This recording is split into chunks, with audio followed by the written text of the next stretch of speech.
is I really don't care what you say about me, as long as it's not the truth. They've got a guy named Dale Hansen down in Dallas. And then all of a sudden, Dale Hansen popped up on the screen. He's making a difference that quite frankly, not many people could. That's where the latest conspiracy theory started.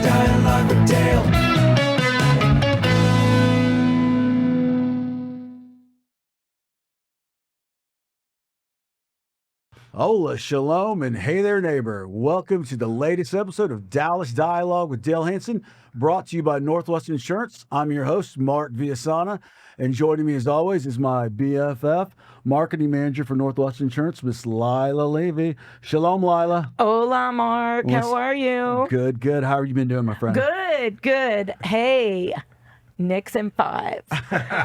Go Knicks. What is Very it? happy. I'm wearing my New York patch jacket today. I had no idea you had a thing for New York. No idea. I mean, last month I told you I was all about Scottsdale. Yeah. But I decided to move a little north with my passion and had a great night the other night, except that I do sadly remember that in 2018, Jalen Brunson and Luka were drafted by the Mavericks. There were some genius moves by the Mavericks. Oh, Genius yes. moves, So I cried some tears the other night, but I also cheered for the Knicks. I guess congratulations. Yeah, I mean, I don't want to say I'm somebody that jumps on a bandwagon, but we all know I love New York, so it makes sense that I was happy the other night. Good for you. Good for you. Yeah, what about you? What's been happening? Well, it's kind of been bittersweet month since last time we met. I had my last two kids graduate from college. Yes. So 4 up, 4 down. Beautiful. So I can move on from the Happy Meal to the Big Mac meal now. Maybe. But I lost my mother at the end of the month, so that was not a good thing. But, your beautiful mother, Esther. It was it's tough. And, brought joy and light literally into every place she ever stepped into. Truly mean that. You and Dale mentioned how it was going to hurt, and you weren't BSing there. That one's a tough one. But, hey, she loved the show, and she would have loved that we're doing this, and our guest we're going to introduce here in a little bit. Also joining me is WFAA TV legend, self-proclaimed voice of reason, and the man we're calling trouble around here this month, Mr. Dale Hansen. Hey there, Dale. What's going on, man? Oh, there's a lot going on. Am I the only one that seems to think we haven't done a show for 30 days or thereabouts? About and that. it seems like it's been about 30 years of nonsense is going on. Nonsense. I did enjoy the basketball series as well. I hated seeing all the New York cheerleaders who have broadcasting jobs. That tends to wear me out a little bit. But I did like watching Victor Wembanyama, or whatever the heck his name is. Wemby. We go Wemby. Wemby, because I think he's going to dominate this league for the next 20 years. But tell me, what's I got to get all this out of my system before we get on to a little better topic. Hear it, man. I want to hear it. It drives me nuts that in the past 30 days we've supposedly got a peace deal in Iran that isn't. We spend billions of dollars and kill thousands of people so that we can get back to where we were in January and maybe worse. When I think that Republicans and conservatives have hit rock bottom, they prove me wrong. If I hear another self-proclaimed Christian tell me that they are a big supporter of Ken Paxton, I will throw up in my mouth. You can be a self-proclaimed Christian. Yeah. You can be a Ken Paxton supporter. You cannot be both. This man is a crook. This man is a fraud. This man is a liar. What this man did to his family is disgusting and reprehensible. And those aren't my words. Those are the words of Republicans in the State House of Austin when they impeach that piece of garbage. If he somehow manages to beat James Tallarico, and there's a very good chance that he will, it might be time for me to give up. But here's a little lighter topic. Scott Pelley, who I used to work with at WFAA back in the 80s, and he had, 30-plus years at CBS, gets fired the other day. Basically told his new bosses, what he thinks of them and what I think of them as well. Right. And he gets fired because he thought he was bulletproof. As many people have said, Scott Pelley is a bit of a prima donna, as a lot of us are in television. That label applies to a lot of us who worked in television. But here's my all-time favorite Scott Pelley story. He was a tremendous reporter at WFAA. In 1987, we're at the Katie Awards, which is the big local television awards ceremony they held every year. Okay. the investigative reporter of the year was one of the categories. I was winning almost everything around the country for the SMU investigation the previous year in November of '86. So when they got to that category, I literally turned my chair a little bit so I could make a easier entrance up to the stage. And then I realized it's not me. It's not our sports department. So I looked over to Byron Harris, who was a tremendous reporter, who had basically blown the lid off the savings and loan scandal in the mid-'80s. And he, too, was winning Pulitzers and Edward R. Murrow Awards. He was winning every award possible, unless I won it first, for the savings and loan scandal. And I looked over, I said, Byron, congratulations. Byron slides his chair around so that he, too, can make his way up to the stage. And then they announced the winner for the investigative reporter of the year is Scott Pelley on his report that light towers at DFW Airport, if they're not maintained properly, in 15 to 20 years, they might fall over. Hard-hitting stuff, yeah, man. that's so compelling. Toughest story he ever did. No wonder he ended up on 60 Minutes. Marty Haig, the legendary news director, calls the University of Missouri Journalism School, because they were the judges for these awards, and said, what the hell are you thinking? And the guy says to Marty Haig, well, you won. He goes, no. We won, great. But that story was stupid. Yet he gets to Katy that year. He goes to CBS for the next 30 plus years, and Byron Harris and I were stuck languishing in the bowels of WFA TV and could never make it big. But then they again getting fired because I think Barry Weiss and the Ellison boys are absolutely destroying 60 Minutes and CBS, and it's the beginning of the end. I think I really do for. Not only for CBS and journalism, but for this country as well, if we don't find a way back. And we start by electing James Tallarico in Texas in November. Yes. Who, by the way, is not a vegan or vegetarian. Oh, yeah. He Well, likes the his other one, barbecue. and this is where it's headed. Not only did they call him a vegan or a vegetarian, Stephen Miller, one of Trump's top advisors, calls him a transsexual. How do you go through life looking like a Pez dispenser that Stephen Miller does? You look like a Pez dispenser, and you're making fun of what you think somebody else looks like? Yeah. I've heard Tallarico speak. I don't know that it'll make a difference. I thought he was incredibly good. I think he's a bit of a liberal, but he's more moderate than most liberals like. Yeah. And what I'm trying to encourage my fellow Democrats is simply this. I think Democrats especially, Republicans have found a way that, well, okay, we don't really like all of that, but we like enough of it. Yeah. So we'll vote for that guy.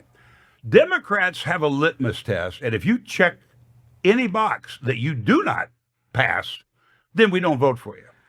And I'm saying that we have to get to the point where you might not like everything James Tallarico represents, but you have to understand the alternative is Ken Paxton. The Republicans do a great job of that. That's how Trump gets elected. They just drive that point home and home and home, and regardless if it's true or not. Yeah.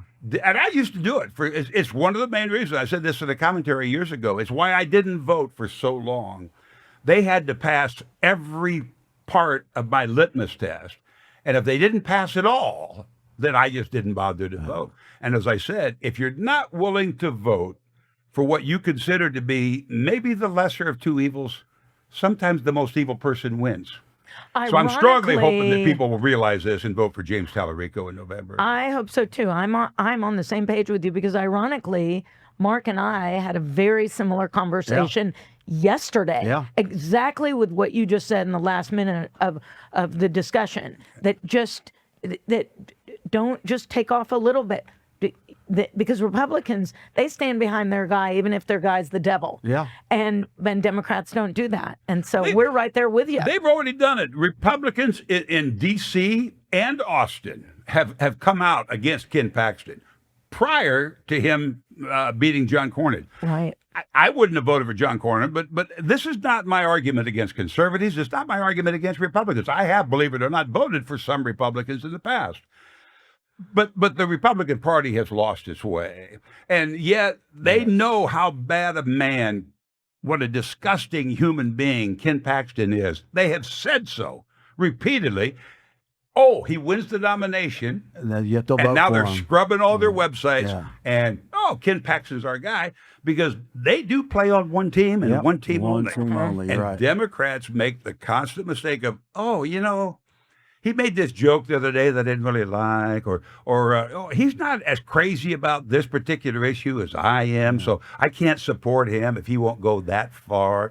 And I think if people are willing to at least listen with an open mind, Tallarico is too conservative for my particular taste, but I absolutely don't think he's too conservative for Democrats, and he's not too liberal for Republicans if they will listen to him with an open mind and realize what the alternative is. Enough of that nonsense. I'm off my soapbox. I'm off. Well, that was a good one there. You got a really large soapbox there. I will say, though, about the Republican Party, man, there's no more pretending.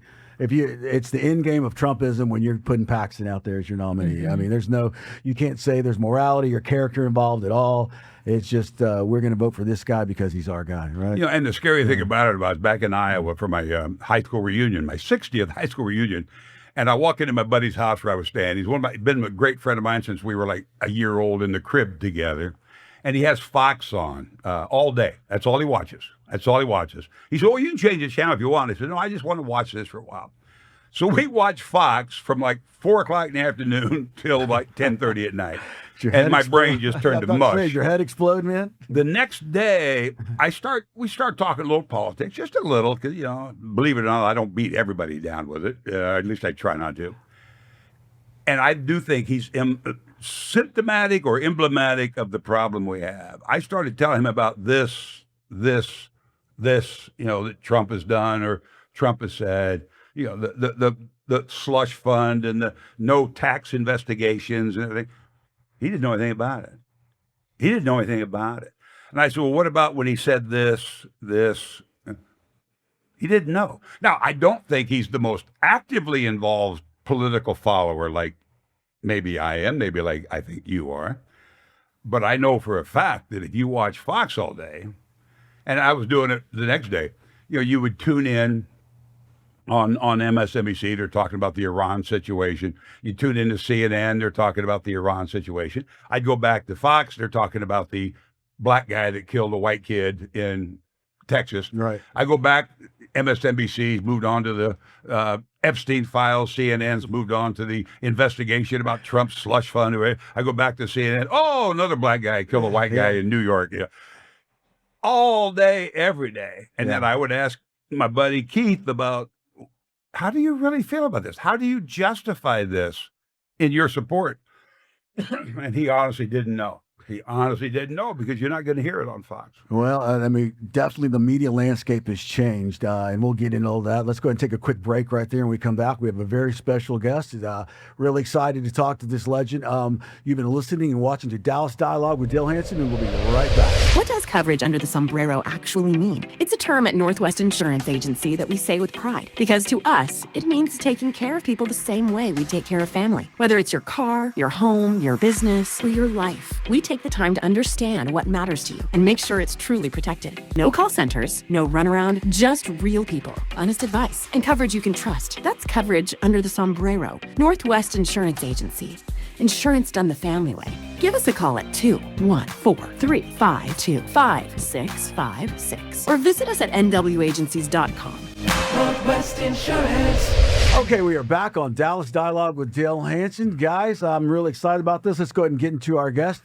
If you listened to radio at all in the past 40 years in the DFW area, I guarantee you know who our guest is today. He made his bones on KZEW back in the day when the old rock and roll station was around, but he's best known as being the creator and architect of Sports Radio 1310 The Ticket, where he has forever changed the landscape and how sports radio talk is presented. He currently has his own podcast called Your Dark Companion, which can be streamed any and everywhere. And rumor has it, and we'll get into it here in a little bit, that he had a little beef with Dale back in the day. Ladies and gentlemen, if you hear any growlings because we have the old gray wolf in the house, please help me in welcoming Mr. Mike Rhyner. What's up, Mike? Glad to be here. Thank you so much for doing this, man. I don't know if Lila are going to get a word in from here on out. I'm just going to roll the ball out and let you guys go at it, man. What's been going on? Congratulations on the podcast. And tell me thank you. Thank you. We've been doing that. That's been keeping me pretty busy. Yeah. And we're a couple of years in. I think we have 230 or so episodes. Wow, man. How do you out find there all those right now. guests? We struggle with once a month. Yeah. I think we got 13 already done in the past year. Yeah. That's all right. You're doing just fine. Well, I'm like Jon Stewart. I'm willing to work a little bit, but not a lot. Yeah, you know, so I do it. well- how often does your podcast now? How often does it drop? We do 2 new ones, or we try to do 2 new ones a week. 2 a week? Yeah, guest availability has a lot to do with that. I can't sometimes afford- we I do can't it, afford sometimes we Hanson. don't. No, let's not do it. All right, let me start back. Before I do anything else, I do want to tell my all-time favorite Mike Rhyner line, and there's a bunch of them. But somebody was doing a story on me for, I think, during my commentaries or something, and getting a lot of publicity about it, and they interviewed Mike Rhyner. And Rhyner he's slobbering on me. He's saying, I'm reading this. And, I mean, this is the big dog. And boy, when Hanson talks. And I'm like, man, this is really nice. This is unbelievably nice. And then the last line is, and keep in mind, this is coming from a guy who can't stand you. One of my because it gives a little more validity to the BS earlier. But go ahead, Lila. Go ahead. All right. I want to know that, Rhyner, you and I have known each other for 31 years. I tried to get A long time. very long time, and you very kindly referred to me as Sports Lila. Yes. I tried to get a job at the Ticket when the Ticket was about a year old, the first birthday party, Ticket stock, and you and I have been friends ever since. And I've just been amazed to see the growth of the Ticket and to see all the things all the cookie jars that you put your hands into, because I'm going to let you take it. So I was going to go into a little detail of the various cookie jars, but you remember. Is there a question here? Is there a question here? question is, Hello. was starting an entity like the Ticket on Mike Rhyner's vision board when he was a teenager? No. Okay. The only thing on my vision board when I was a teenager was one way or the other staying out of Vietnam, Okay. because we all had to think about that. Yeah. And beyond that, I didn't know what I wanted to do. I was playing in bands and stuff and having a lot of fun doing that, but wasn't taking anything really seriously or anything. And finally, I just kind of ran out of stuff down that path. And I said, well, what do you like? Well, one thing I always liked was listening to the radio. So let's take a stab at that. And by a crazy, odd coincidence, I found out that there was a guy at the zoo who was getting out of the game and going to law school, and he needed somebody to do his actual work for him. And I said, hello, I'll do it. You don't have to pay me nothing. I'll do it, And that's how I got my foot in the door. Wow. And it didn't take them long to learn, then to realize that they had somebody now who would do anything for anybody at any time, day or night, just to be a part of it. And that was 1979? Thereabouts, right? yeah. Okay. Yeah. Okay. Don't So you that's get a when it little started. tired of all the guys in our business that you say, well, I was in my bedroom at 11 o'clock at night. I was playing records with this made-up recording system that I had. I mean, I've talked to so many guys, especially in radio, a little bit in TV, that did it when supposedly they did it with 12, 13, 14 years old. I wanted to be on the radio, but I didn't play records in my bedroom at night. Yeah. Yeah, if I played records in my bedroom at night, I was listening to them. I wasn't thinking about listening to 'em, doing right. it on the radio or doing that or anything. I've still never had a job in radio as a DJ. Yeah. But I don't know, that people take really odd paths to get into that game. Well, I think man. we have a couple legends here, and I really, it's hearing both of your stories. Neither one of you guys, started out to do this and become what y'all become, and it's makes me think I should have made a career path change like at 35. Well, for me, the pretty drastic change was getting into talk radio. Yeah. Because, I reached a point where I was kind of running out of stuff. Yeah. And I took a job doing stuff for GTE back when telecommunications operations like that somehow had become just flush with money. They had more than they knew what to do with. And so I took a job with them where I was one of their content providers, where you dial a number, they say, press 1 for news, press 2 for weather, press 3 for sports, this, that, the other, Well, I did their sports for them, and that got me back into the game. And along that path, I met a couple of guys who I really liked, and we kind of formed a close enough bond to the point to where you rarely saw one without at least one of the other two close by. Yeah. And that was the real underpinnings of the ticket right there. Yeah, and that was with Craig Miller and George Dunham and Greg Williams. Is that right? Actually, it was more just Junior and Grego than George. Oh, okay. I Okay. knew George back then, but he wasn't around too much. Okay. Let's get into that a little bit. This was what, 94, 93, 94? Yeah, this would have been 93, 94. And when you came up and started this idea that you're going to have this sports talk radio, I don't know if you remember this or not, but Barry Horn asked me about this, what I thought. And I said then, if they do just straight sports, all sports, it won't work. Was your plan in the beginning to do straight sports, or was it always to do what the ticket became, sports talk, man talk, movie talk, music talk, whatever, and the monster that it became? That was always always my plan. the plan. That was always my plan. However, I had a real hard time getting the others to go along with it. Oh, yeah, always. Yeah. When I first told Junior and Grego that that's what I thought we should do, they both looked at me with real blank looks on their face and said, man, that'll never work. Yeah. Really? Yeah. Just like everybody was telling me about the whole thing to begin with. Yeah. But they didn't think it would work. Oh, I thought they would have been one of the leaders. Well, that's what I thought too, but they didn't. I mean, they both came from very traditional radio backgrounds. Junior was at KRLD. Yeah. Grego was at WBAP. And that's pretty traditional radio, no-nonsense radio there. And they thought that was the only way that it could be done. Hell, I had a lot of people tell me that there's no way sports talk will ever work in this town. Yeah. Well, I don't think sports talk, pure sports talk of it by itself would have worked. I don't think you'd have made it. Yeah, maybe not, but it was starting to happen in everywhere else. Yeah. We were one of very few big markets. Like there were just 2 or 3 of them that didn't have any kind of sports talk when we started the ticket.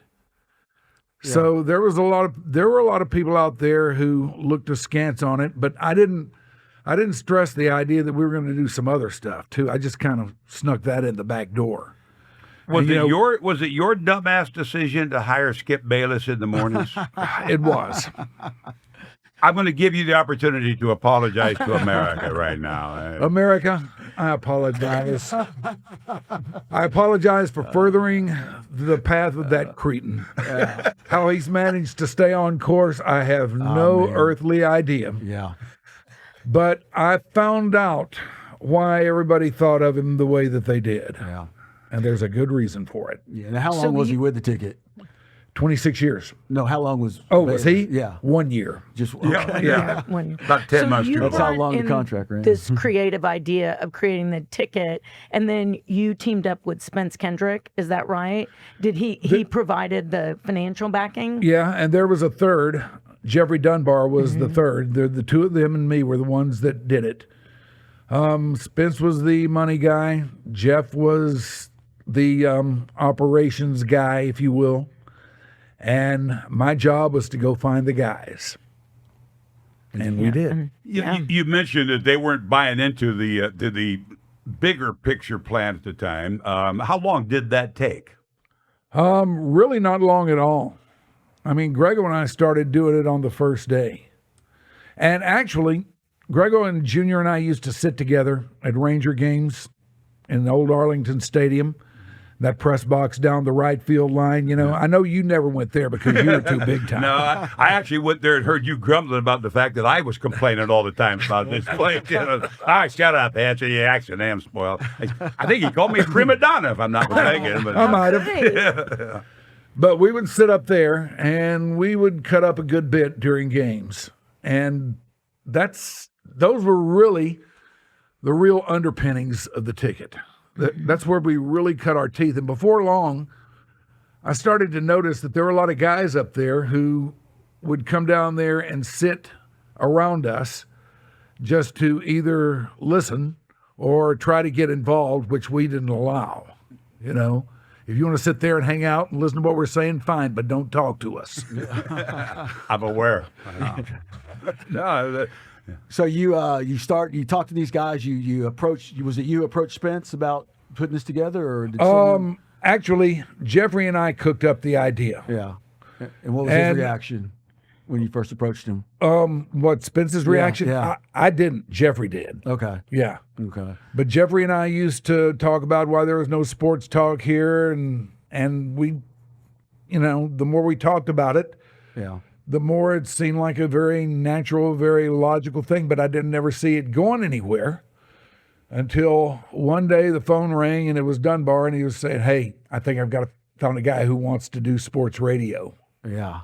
And I'm like, "Oh, really?" What am I going to do now? Yeah.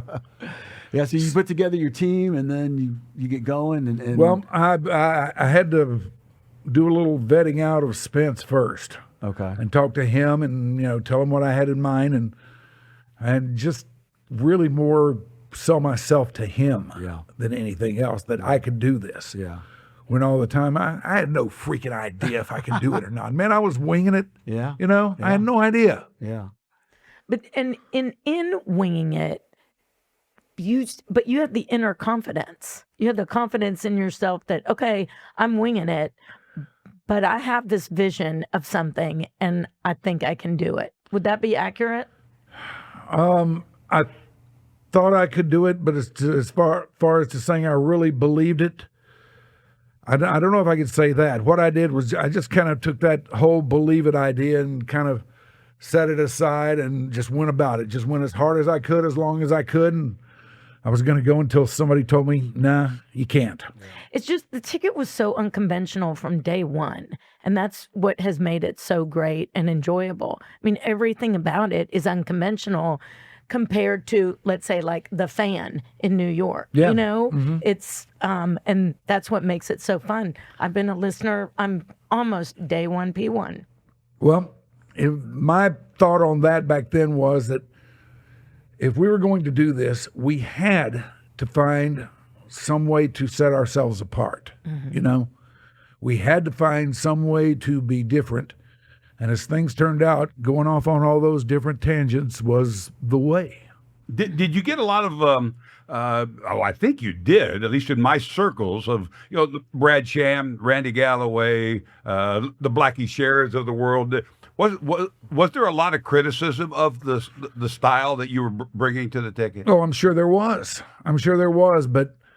But again, I couldn't let that bother me. I mean, if we were going to do this, we were going to do this in the particular way that we did it, because I didn't know how to do it any other way, So I knew what they thought. None of them ever said that to me or anything like that, but I knew what they thought. But I just couldn't let that bother. I couldn't let that get in my head. I couldn't make that a part of my day-to-day world. Well, was there ever a point where they almost shut the lights off? Did it get to that point, or was it successful from right off the bat? There were nights where I would go home and if the alarm went off the next morning and we were actually broadcasting, that was a pretty big win. Yeah. Because it was tough there for a while. I bet. Yeah, no advertising. What was it really? Because I always remember it as just being an instant success for you guys. Well, was there a long process to get it up and running big time? We put a really nice veil over all that. But on the inside, things were a little hairy sometimes on the inside. Really? And there were a few nights where I went home thinking that, okay, you walked out of there for the last time, man. Yeah. Well, I'll tell you what, let's take a quick break right there. And when we come back, Mike, I want to get into now that you've left the ticket, what you're doing now, what you think about the ticket now, and where you think this whole media thing is going. You've been listening and watching to Dallas Dialogue with Dale Hansen. We're going to be right back. If you're a Texas contractor and your insurance guy doesn't speak your language, fire him. We specialize in Spanish-speaking tradesmen. Call today and we'll review your current policy for free. No pressure, just straight answers. You've seen the guy that's your bro. That's us. And just like I protected my grandfather from the sun, we protect you from life's challenges. I'm Mark Villasana, owner and agency principal with Northwest Insurance.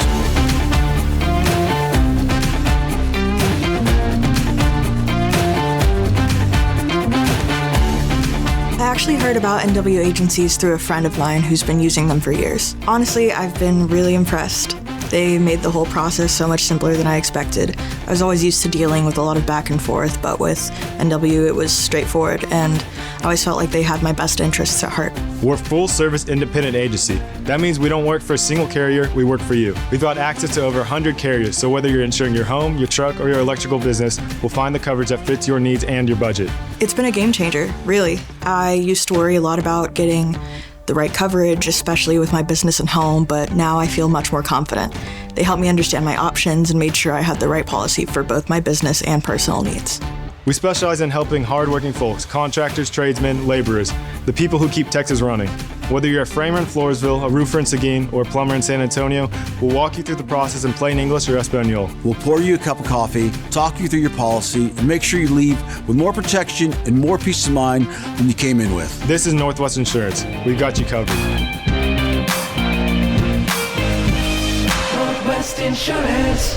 Okay, we are back on Dallas Dialogue with Dale Hansen here talking to the legendary Mike Rhyner. Mike, we were talking about how the history of the ticket, well, it's out there now and it's very successful. You've left a tremendous legacy. It goes on without you. There's even some imitators out there. What do you think about, first of all, what do you think about the ticket and what it is now that you're no longer a part of it? It's pretty amazing. They've kept it going, and it's at a point to where some erosion might start to show. Natural, Yet they've managed to keep it fresh and keep it going, and it seems to me that it's about as strong as it's ever been. Yeah.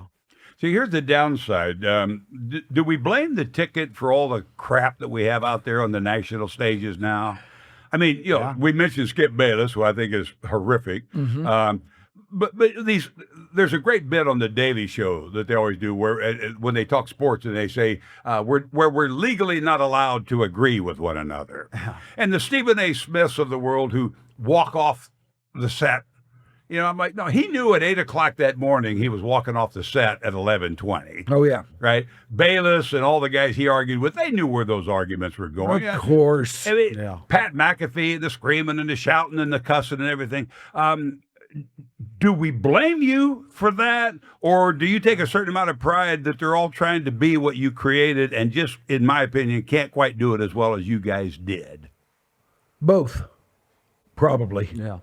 If you want to blame the ticket for all of that, we were a big factor in opening the door. Because there really wasn't anybody doing what you guys were doing back then, was there? Not that I know of. Yeah. Not that I know of. The Leon Simons of the world out there, Yeah, I mean, there certainly weren't anybody doing it here.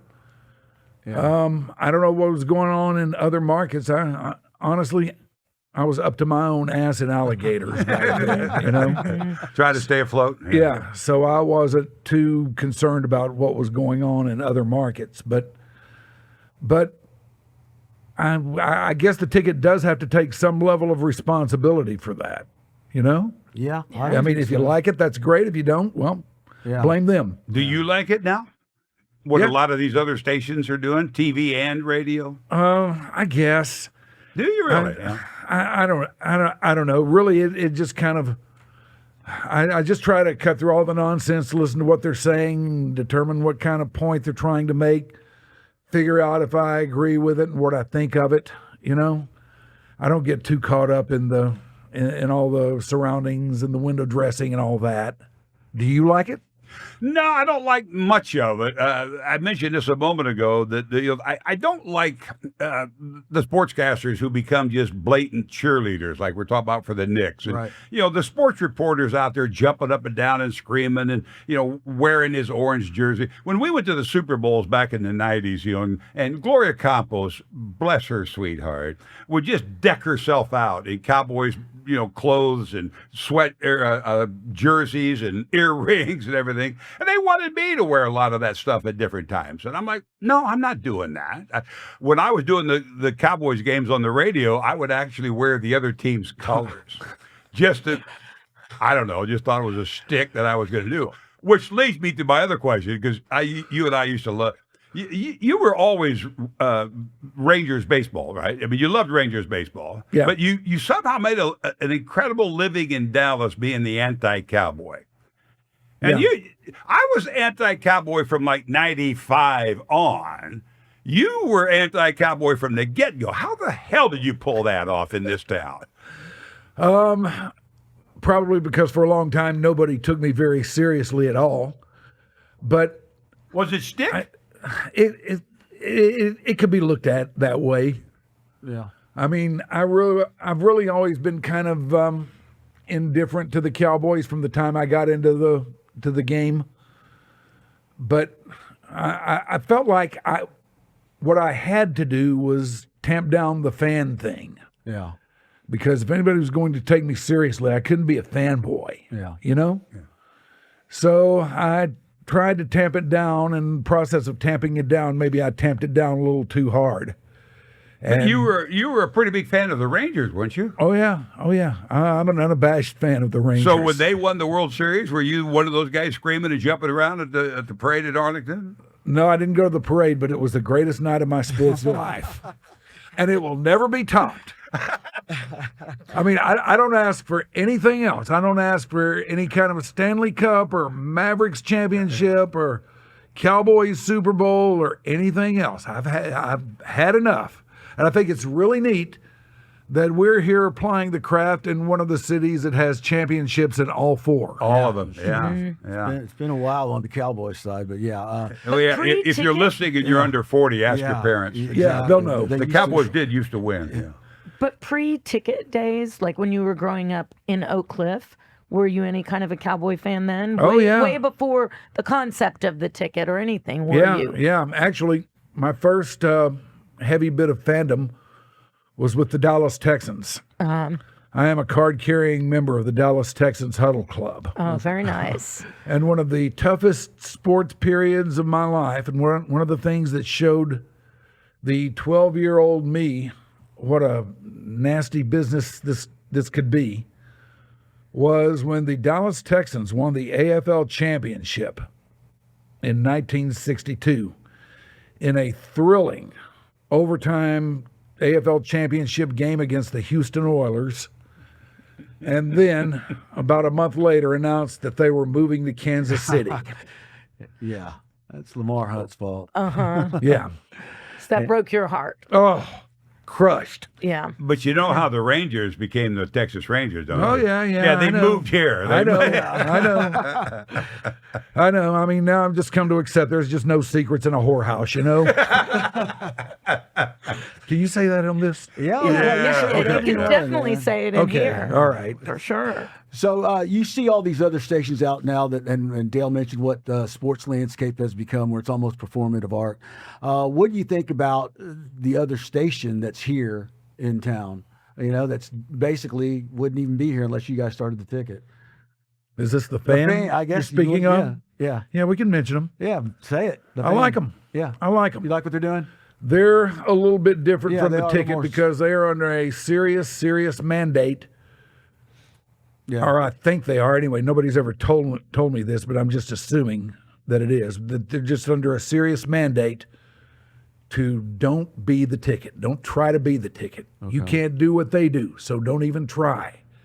Stick to sports. If you want to have a little fun, fine, but stick to sports. Always bring it back and don't have too much fun. Yeah. because you can't do what they do. And they're right. Yeah. They can't. Yeah, exactly. I think it's the biggest mistake a lot of different people do make. Oh, yeah, it is. When I came to Dallas in 1980, they put a tape of Vern Lundquist in the machine at KDFW, and they said, "Can you do that?" And I swear to you, I looked at him and I said, "Well," and I'm unemployed, and I said, "Well, I could, but I'm not going to." And they're like, "Well, no, you have to." And Channel 4 had gone through a bunch of different people trying to be Vern Lundquist. I said, well, why would they switch away from Vern Lundquist to watch Vern Lundquist Light? And I think a lot of stations over the years have tried to do exactly that. Why would they leave the ticket to listen to the ticket Light? Yeah. I mean, you guys have said, you and Grego had a big, Dunham and Miller, I think, are absolutely brilliant. Gordon Keith is a superstar to me. Mm-hmm. And then what I really liked about what you guys did, give me an hour or so of Hitchcock. Bob Sturm seems to be a pretty straight, okay. But during the course of the day, give and take, if there's a big sports story, I tend to listen to Sturm or Norm. And if I'm just kind of wanting to have a little fun, on my way home from a poker game maybe, but I would have to listen, I would catch Dunham and Miller, who are just drop dead brilliant to me. Yeah. Absolutely brilliant. And that's what I thought was the magic of the ticket. You had a little bit for everybody, but anybody who tries to copy you, that's never going to work. But when it came time to play it straight and cover the big story, no matter who was on there at the time, we could do that, and we did do that. Yeah. We could have it both ways, and we very frequently did. This is the problem that you guys created for me, and all these talk radio. You start off in the morning like you got 3 hours to fill. So, hey, what if we traded, say, Troy Aikman, and we got 5 players, or we traded these 6 or 7 bench players, we got Roger Clemens from the Yankees or something. And then somebody picks up, hey, do you hear that stupid conversation this morning? I mean, what a goofy idea. There's no way, back and forth. Great topics to just listen to and argue about. And then at 10 o'clock at night, I don't mention it because there was no Roger Clemens trade. Yeah. And I swear to you, I would get calls and emails and letters like, "Oh, you think you're such a hotshot sportscaster? You didn't even mention the Tom Brady trade, or you didn't." And talk radio was killing me for the longest time. I swear to you. But do you sit down and go, "Let's just ruin Hanson's night"? Was that kind of the plan there at time? No, that was never the plan. We're more worried about you ruining ours. But that speculative game, which they all do nowadays, of just talking about nonsense. But my favorite part of it was they always wanted to trade like 6 or 7 of the Rangers that nobody wanted. Yeah. We'll give all 7 of these guys, and then we'll get Roger Clemens, or we'll get Mariano Rivera. And I said, what makes you possibly think they want 4 guys that hit 210 and 3 guys that got an ERA over 7? But it fills 3 hours, and then pretty soon it fills 3 hours later. And then I swear to you, these people would call me and just gloat that I was so stupid that I was probably out in the bar, which I probably was, but it wasn't the reason I missed the Roger Clemens trade. What to that point, what I like about the ticket, liked and still like, is that not every show is for everybody, and not every segment is for everybody. And that is very much Saturday Night Live. That I read a book about Saturday Night Live 20 years ago, and the biggest thing I got out of that book was one of the writers said, "No, we don't want every viewer to like every sketch every week. We're going to be unhappy with that because different sketches are for different people." And with the ticket, like, I listen to Dunham and Miller and Gordon religiously. I listen to the ticket religiously, but sometimes I'm not in the mood for hijinks, or sometimes I'm more in the mood for stats and details like Craig Miller goes into, and then you have Gordon being ridiculous and then being mean to George, etc. It just sometimes is depending on what mood you're in, but it's not for everybody every hour of the day. And that's something I really like about it. Yeah. You can't be all things to all people, Yeah, exactly. But you can be something to a lot of people. Mm-hmm. And I don't know, that was always kind of my mindset and my approach. It brought community to another level of it, where y'all, the way I got to know you, and I applied to a couple of jobs at the ticket, was y'all always having remotes. Y'all made the idea of remotes like parties, whereas other stations, if they had a remote, it was very business driven. Oh, we're going to be at such and such furniture store, so come to such and such furniture store, and they're having 20% off today. And it was strictly about bringing people to that business, which they're an advertiser, and that's what they wanted. But y'all made it a party. Well, we did our fair share of that other, but yes, the better ones were always in places where people could come, sit down, hang out, have a drink, listen to us, talk to each other. That was one of the really cool things about it, seeing it bring people that didn't know each other together. Yeah. Yeah. And we saw people get married. Oh, that, really? That met at ticket stuff. Really? Yeah. The most fun. Really? Yeah. The thing that I hope started. they're still together. The thing that started me going to the remotes the most was Diamond Talk. That was because I love baseball, and so I started coming to Diamond Talk, and then and also like meeting Michael Maroney, the director of promotions, and helping the prize meister. Oh, he's amazing. Michael Maroney's amazing, and I helped him with the first ticket stock. And then he said to me, he's like, "Why don't you come out to some remotes and kind of get to know what the station is doing?" And then that prompted me to go to Diamond Talk. It's a blast. It was a blast, and I learned a lot. I know a lot about sports, but I learned even more. Yeah. Before we move on to what you're doing now and the future of it, how did it stay together for so long? I mean, I said to Gordon Keith one time, he should have been on Saturday Night Live, in my opinion. I know you had offers to leave. The other guys, I mean, the Donovan Miller Show as a group had to have offers to leave. How did you manage to stay together, or why did you stay together instead of taking some of the other opportunities along the way? Because I realized that what we had could not be duplicated anywhere else. And we had something that was strong, something that was going to last, and something that if I stayed there, I would never have to look for another job. Yeah. I think that had as much to do with it as anything else. But the other thing was that we all liked doing it together. Oh, yeah. You know? Pretty obvious. Yeah. But Donovan Miller, Gordon Keith, they had more or less the same thinking? They had to have job offers, didn't Well, they? I'm sure they did. I don't know that, but I'm sure that somebody at least kicked the tires on them. I know a couple of guys tried to hire me away a time or two. Right, yeah. And I thought about it. I gave it serious consideration, but at the end, I just couldn't. You didn't think you could duplicate it? No, I didn't think I could duplicate it. I don't think anybody can. No. It's a shot in the I mean, dark. we just had too unique a group of people who were like-minded, and another thing was we had people who were about in the same place in their careers, because when we started out, none of us were anything, Yeah. Like we built it organically from the ground up for all of us, Yeah, you know? you did, yeah. Yeah. And, I'm sure you know this, the farther you get in this game, the more pig-headed you become. I've always been a big believer in the Peter principle. Yeah. You move up, you move up, you move up until you eventually fail, but you never really step back. You fall all the way back down. Yeah. And then once I found much like I did, I found the lifestyle and everything that I wanted. I found the 4 teams that were great to cover. I found a warm weather city. And I said, I had a few offers. I said, no, I don't really want to go. And believe it or not, because I'm such an arrogant jerk, that I thought, I'm going to go to L.A. and fail. I'm going to go to ESPN and hate it. I'm going to go to Chicago and be bored out of my mind. I don't want to put snow tires back on my car or something back in the day. And it was an easy decision for me, but I was always intrigued as to how it was easy for you guys to do the same thing. Because I do think you made the right call. Yeah. You found a niche that may or may not have been able to replicate it someplace else, but I think you had a group that enjoyed doing what you were doing. And luckily, I think one of the big parts of your success was you had a group that recognized that. Yeah. That's everything. That's everything in the story of the ticket. And the other thing was we enjoyed doing it together, you know? Yeah.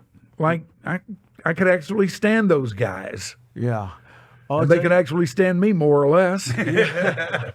Well, we'll say having to work with Lila every day really does make a difference who you work with. Take that what you will. I'll tell you what, Mike, we've done enough ticket talk. Let's get into what you're doing now, how you got in the podcast game, and how you think this whole market, this whole media thing is going to go in the future. You've been listening and watching your Dallas Dialogue with Dale Hansen, and we'll be right back. Thanks for listening to the podcast, but I have a question for you. What's going to happen if an accident happens at your home? Maybe a fire, or a flood, or even a burglary. Well, with Northwest Insurance Agency, all of those thoughts can just stay thoughts. Because when you're covered under the sombrero, you're covered for any accident imaginable. So give us a call today or visit us at nwagencies.com and let us give you the peace of mind you deserve.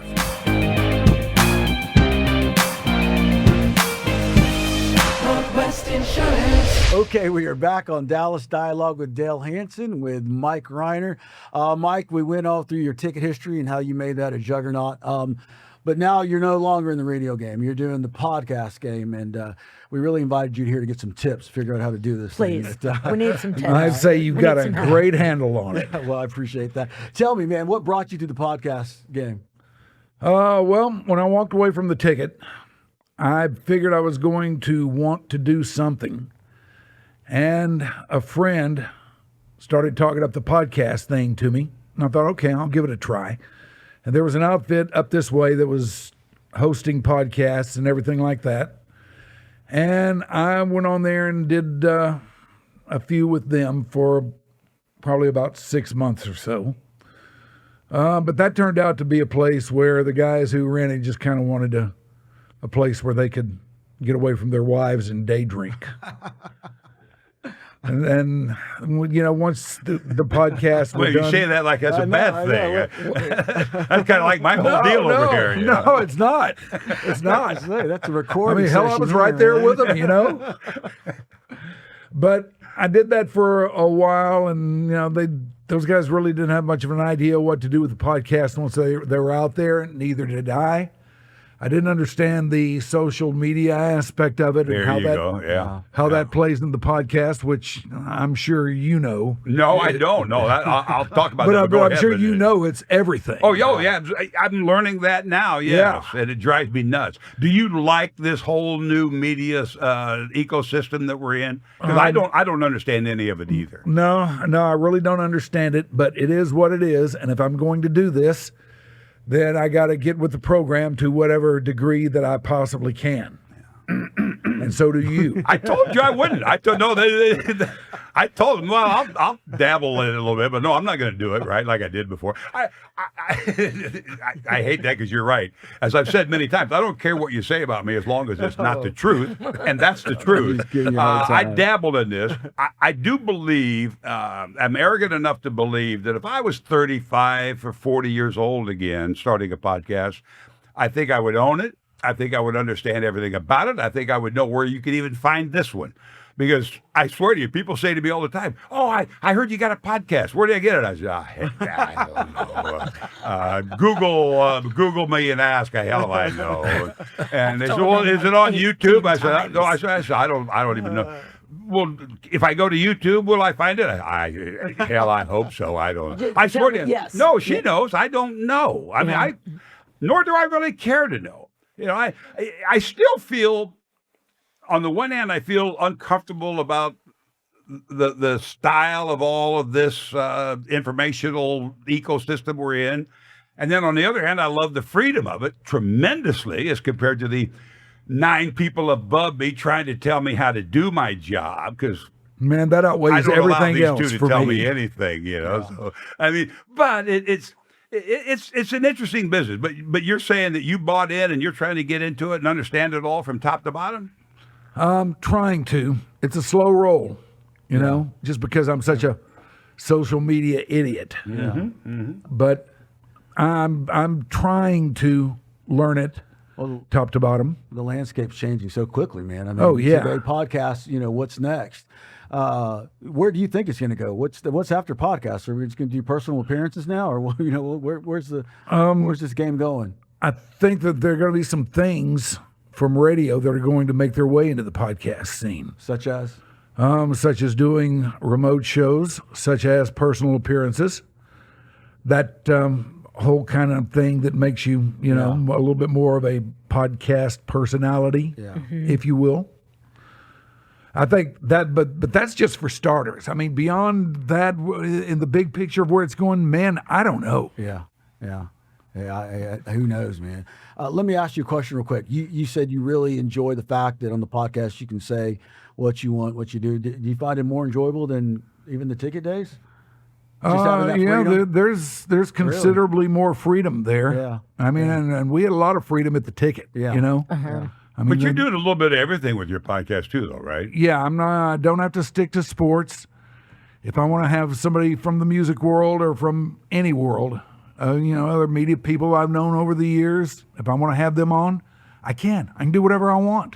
I read an interview that you gave. It's a couple years old, and you had heard that somebody had said, "Oh, I guess you just have your friends on," and you were like, "Yeah, I do." Bingo. Yeah. I'm very lucky because I did make a lot of friends during my time in the game. Mm-hmm. And they've been very willing to come on and offer up their time and their expertise and their shtick, their personality, whatever they've got. And I'm very grateful for that. Yeah. It's very obvious you're having a lot of fun on your podcast with your various interviews. Here's the problem I have with all of this is that I do find myself, and I hate it. I fight this every day, but I do find myself a lot of times being that old guy on the porch, telling people to get off my lawn. When I look at it today in the sports shows and the talk and the podcast, just like the Brendan Sorsby story out of Texas Tech. Mm-hmm. I think it's one of the most disgusting stories ever. Yeah. You got a Texas judge who probably had the Red Raider logo on his gavel. Yeah. Says, gambling's okay. Yeah. Because he's got a mental problem. Isn't every abhorrent behavior a mental issue? Exactly. I mean, so if it's okay to gamble on games because you have a mental disorder, then wouldn't drugs be okay? Wouldn't robbing liquor stores be okay? Because I just have a compulsion to rob liquor stores, and I just can't find. Well, you just have to understand he's not right mentally. Yeah, but here's what I found the funniest, and this happened just last week. I remember Matt Berry used to work at NBC 5 over in Fort Worth. Well, he's hosting this show on ESPN, and he's got one of these analysts on, and they're just blasting Texas Tech. In my opinion, rightfully so, because Texas Tech says they care about this kid. They don't give a damn about this kid. No. As soon as he can't, it's like Roy Tarpley for the Mavericks. Yeah. They cared a great deal about him and his drug problem, right up until he blew out a knee. Yeah. Then they didn't give a damn about him. But Texas Tech was being slammed for supporting this guy, which I happen to agree with. They're blasting the judge. And then the guy ends the segment, not Matt, but his analyst or whoever it was, and he says, this is the kind of story gambling in college sports is going to destroy the game that we have always loved. And I'm thinking, yeah, you're right. And Matt Berry says, we'll be right back. And the first commercial that popped up was DraftKings. If you bet $5 now, we'll give you an extra $100. And then you can parlay 3 teams. And then they come back and they promote coming up later tonight. How do we bet? What's the over and under on the net or whatever it was? And I'm like, do you not hear yourself? Yeah. When the Sorsby story broke, the first question I asked myself was, okay, what's anybody going to do about this? Yeah. Yeah. Because the school wasn't going to do anything about it. No. And the individual school. Yeah, the individual school. Yeah. Is the NCAA going to get involved in this? Doesn't look like it. How can they? They're neutered. Yeah, they are. And of course, did I mention how much I hate Ken Paxton? Ken Paxton threatens all the other schools that if they've tried to, because like Nebraska said, we're not going to play you. Texas supposedly said, we're not going to play you. And then Ken Paxton comes out and says, anybody who refuses to play Texas Tech or take any action against Texas Tech, I will sue you because I do believe in a man's right to bet on a game. That was, to me, just obscene. That was the most disgusting part of the whole story. That that what Ken Paxton saying that was the worst part of it. Yeah. But here's the other side of it. Every one of these schools that is arguing about how wrong Texas Tech is would be saying exactly the same thing they're saying if the kids played for them. Of course. Yeah. You agree with me? I mean, totally. And yet, I just hate this. I just hate what it's all become. And it goes back to it's all just performative art. Right. And Troy Aikman said one time, well, Hansen kind of gave up on sports, pure sports, a long time ago. And if it wasn't for his social liberal commentaries, he'd probably be bored to tears.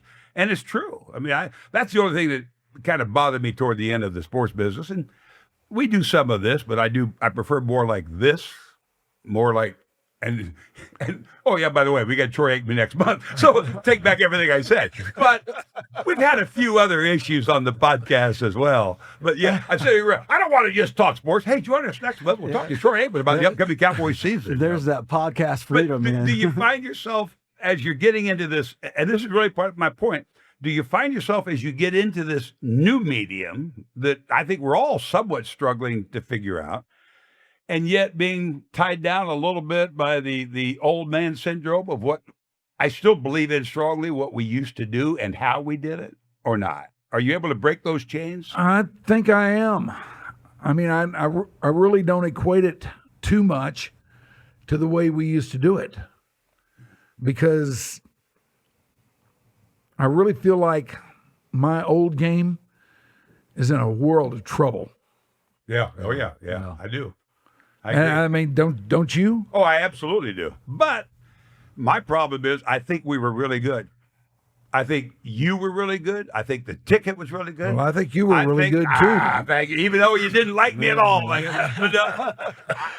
here, I love you now. Don't you think this is the only rationalization that I come to is I think probably almost every generation has said that. It's kind of like the music things we're talking about. I mean, people just at least I did, went nuts on Elvis in the 50s and in 60s and even in his comeback in the 70s. And then here comes Rod Stewart and Bruce Springsteen and the Beatles. I mean, it just depends where you're at. I mean, it does. How old? We got a young gal that lives in our little back apartment. She's a school teacher, walks the hatch. I told her I was going to Austin to see Springsteen. She goes, is that like a stand-up comic? Or she didn't know Bruce Springsteen. And she's allowed to suck the same air that I breathe. And she doesn't know Bruce Springsteen. And I swear to you, I said, well, I guess Rod Stewart's out of the question. And then as a joke, I said, you do know Paul McCartney was in I swear to God this is true. I said, you do know Paul McCartney was in a band before Wings? And she goes, I don't know Paul McCartney. Wow. Man. And I went, well, you're too damn dumb to be living in my place. But I need you. I haven't run into that one yet. Yeah. But boy, when I do. Yeah. Well, I do. I just find it funny is that I think everybody looks back and said, well, the way we did it was the right way to do it. I try to avoid that as much as possible, but it's harder. It gets harder. Yeah, it certainly does. Well, I think that Paul McCartney story is what Mike used to call an ender there. That's Mike, I can't tell you what a pleasure it's been, man. I mean, to have both of you guys in the same room. I mean, this is really DFW sports media royalty. So. Doing the Cowboys postgame show with Mike Rhyner on the ticket. Yeah.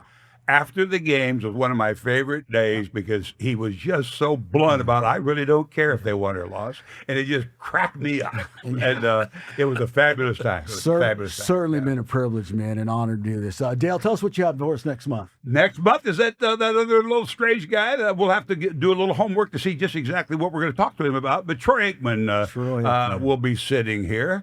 I managed to rope him in to give me an hour of his day to talk about not just what he's doing and the beer that he's trying to sell, but get his insights on what the Cowboys are going to do this coming year. I said it when you had Cuban on. That Rolodex still has his fastball, man. And then we're going to get back into some social issues in the coming months. So. All right, well, let's get out here, guys. I think we got to go to Luby's and get some dinner, don't we? Let's go.